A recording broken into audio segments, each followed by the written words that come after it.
Tomatoes. Refrigeration makes tomatoes mealy and dulls their flavor. Keep them at room temperature for the best taste. 2. Potatoes. Cold temperatures turn potato starch into sugar, affecting texture and taste. Store them in a cool, dark, dry place. 3. Onions. Moisture in the fridge makes onions soft and moldy. Keep them in a dry, ventilated space, away from potatoes to prevent spoilage. 4. Garlic. Garlic loses its firmness and grows mold in the fridge. Store it in a cool, dry place for longer freshness.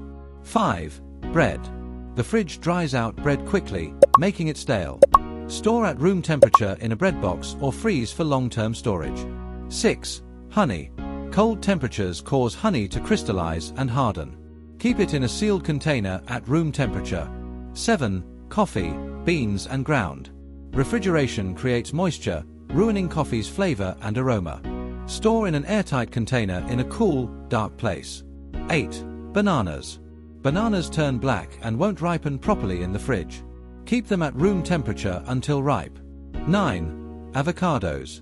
Unripe avocados won't ripen in the fridge. Store at room temperature and refrigerate only when ripe to slow spoilage. 10. Olive oil. The fridge makes olive oil cloudy and thick. Store in a cool, dark cupboard to maintain quality.